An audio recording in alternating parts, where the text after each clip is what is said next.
आज दुनिया की नजर में भारत क्या है? भारत वो देश है जहां आखिरी कतार में खड़ा व्यक्ति अपने कर्मों के दम पर देश का राष्ट्रपति बन सकता है। भारत वो देश है जहां जात पात, धर्म और वर्ग से ऊपर उठकर एक आदिवासी महिला को राष्ट्रपति बनाया जाता है। आज का दिन भारत के इतिहास में स्वर्ण अक्षरों में दर्ज हो गया है। द्रौपदी मुर्मू ने आज राष्ट्रपति पद की शपथ ली है। मुर्मू देश की पहली ऐसी राष्ट्रपति हैं, जिन्होंने आजाद भारत में जन्म लिया। उनसे पहले जितने भी राष्ट्रपति रहे, उनका जन्म देश की आजादी से पहले हुआ था और वो 64 साल की उम्र में इस पद पर बैठने वाली सबसे युवा राष्ट्रपति हैं। संथाल आदिवासी समाज में पैदा हुई बेहद गरीब परिवार में पलने वाली द्रौपदी मुर्मू आज से मैडम प्रेसिडेंट कहलाएंगी। एक महिला के लिए सफलता के शिखर तक पहुंचने का संघर्ष बहुत मुश्किल होता है। उसे जीवन में हर स्तर पर लड़ना पड़ता है। उसे सामाजिक परंपराओं के बंधन तोड़ने होते हैं। उसे समाज की महिला विरोधी सोच से लड़ना होता है। उसे परिवार की उन बेड़ियों को तोड़ना होता है जो बचपन से ही उसकी उड़ान रोकने के लिए बांधी जाती है। और इस सब के बावजूद अगर कोई महिला उच्च पद पर पहुंचती है, तो कई बार पूरी व्यवस्था उसे पीछे खींचने के प्रयास में लग जाती है। सोचिए, एक आदिवासी महिला ने एक छोटे से गांव से संघर्षों की शुरुआत की और आज वो देश की राष्ट्रपति है।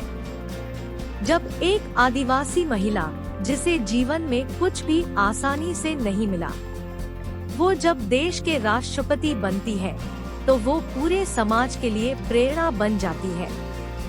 द्रौपदी मुर्मू ने 15वें राष्ट्रपति के तौर पर शपथ लेने के बाद अपने संबोधन में 4 ऐसी बातें कही जो आपको उम्मीद, प्रेरणा और शक्ति से भर देंगी।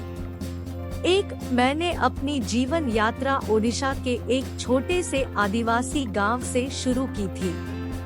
मैं जिस पृष्ठभूमि से आती हूँ, वहाँ मेरे लिए प्रारंभिक शिक्षा प्राप्त करना भी एक सपने जैसा ही था। लेकिन अनेक बाधाओं के बावजूद मेरा संकल्प दृढ़ रहा और मैं कॉलेज जाने वाली अपने गांव की पहली बेटी बनी। 2. मैं जनजातीय समाज से हूँ और वार्ड काउंसिलर से लेकर भारत की राष्ट्रपति बनने तक का अवसर मुझे मिला है। यह लोकतंत्र की जननी भारतवर्ष की महानता है। ये हमारे लोकतंत्र की ही शक्ति है कि उसने एक गरीब घर में पैदा हुई बेटी, दूर सुदूर आदिवासी क्षेत्र में पैदा हुई बेटी, भारत के सर्वोच्च संवैधानिक पद तक पहुंच सकती है। 3. राष्ट्रपति के पद तक पहुंचना मेरी व्यक्तिगत उपलब्धि नहीं है, ये भारत के प्रत्येक गरीब की उपलब्धि है। मेरा निर्वाचन इस बात का सबूत है कि भारत में गरीब सपने देख भी सकता है और उन्हें पूरा भी कर सकता है। 4. ये मेरे लिए संतोष की बात है कि जो सदियों तक वंचित रहे, जो विकास के लाभ से दूर रहे, वो गरीब, पिछड़े, दलित और आदिवासी मुझे ही अपना प्रतिबिंब देख सकते हैं। मेरे इस निर्वाचन में मैं गरीब का आशीर्वाद शामिल है, बेटियों के सपन की झलक है। द्रौपदी मुर्मू ओडिशा के मयूरभंज जिले में एक छोटे से गांव उपरबेड़ा की रहने वाली है।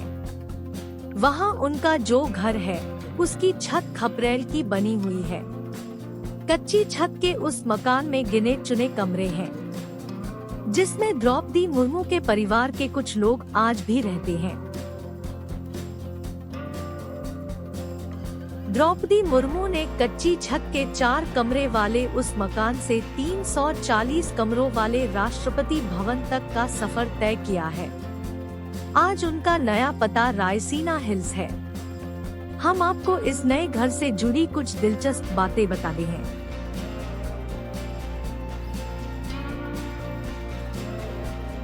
द्रौपदी मुर्मू के नए घर राष्ट्रपति भवन में 340 कमरे हैं। ये दुनिया का दूसरा सबसे बड़ा राष्ट्रपति भवन है। पहले नंबर पर है इटली का राष्ट्रपति भवन। राष्ट्रपति भवन वर्ष 1912 से बनना शुरू हुआ था। इसको बनने में 17 साल लगे। भारत के राष्ट्रपति भवन में एक दरबार हॉल है, जहां एक कुर्सी है जिस पर राष्ट्रपति बैठते हैं। इस कुर्सी की लोकेशन से जुड़ी एक दिलचस्प बात ये है कि इससे अगर एक सीधी लकीर खींची जाए तो ये राजपथ होते हुए दूसरे छोर पर इंडिया गेट के बीचों बीच जाकर मिलती है। इसी दरबार हॉल में राजकीय समारोह और पुरस्कार वितरण जैसे कार्यक्रम होते हैं। राष्ट्रपति भवन के खंभों में घंटियों का डिजाइन बना है। इसे डेली ऑर्डर कहा जाता है। ब्रिटिश हुकूमत का मानना था कि अगर ये घंटियां स्थिर रहें तो सत्ता लंबे वक्त तक चलेगी। हालांकि ऐसा नहीं हो पाया था। भवन बनने के बाद से हुकूमत कमजोर होती चली गई थी। कभी आपने सोचा है कि 340 कमरों के मकान में राष्ट्रपति द्रौपदी मुर्मू किस कमरे में रहेंगी? आम नागरिकों की सोच यही है कि द्रौपदी मुर्मू के लिए राष्ट्रपति भवन का सबसे बड़ा और विशेष कमरा चुना गया होगा। लेकिन आपको ये जानकर आश्चर्य होगा कि 340 कमरों और विशाल परिसर वाले राष्ट्रपति भवन में द्रौपदी मुर्मू एक गेस्ट रूम में रहेंगी। अगले 5 साल द्रौपदी मुर्मू राष्ट्रपति भवन के गेस्ट रूम रहकर अपना कार्यकाल पूरा करेंगी। देश के राष्ट्रपति का राष्ट्रपति भवन के गेस्ट हाउस में रहना एक परंपरा है और ये सिलसिला बहुत लंबे समय से चला आ रहा है। आजादी से पहले राष्ट्रपति भवन को वायसरॉय हाउस कहा जाता था। 15 अगस्त 1947 के बाद इसका नाम बदल राजभवन कर दिया गया था। इस राजभवन में रहने वाले पहले व्यक्ति थे देश के पहले गवर्नर जनरल सी राजगोपालाचारी। राजगोपालाचारी बहुत विनम्र और जमीन से जुड़े हुए व्यक्ति थे, इसलिए उन्हें वायसराय का भव्य राजसी कमरा रास नहीं आया। तब उन्होंने गेस्ट हाउस के कमरे को रहने के लिए चुना था। इसे फैमिली विंग कहा जाता है। 26 जनवरी 1950 को डॉ. राजेंद्र प्रसाद देश के पहले राष्ट्रपति बने। उन्हीं के कार्यकाल में राजभवन का नाम बदलकर राष्ट्रपति भवन हो गया। राष्ट्रपति भवन में जिस कमरे में राजगोपालाचारी रहते थे, डॉक्टर राजेंद्र प्रसाद ने भी उसी कमरे में रहने का फैसला किया। तब से लेकर अब तक देश के सभी राष्ट्रपति इसी परंपरा को निभा रहे हैं।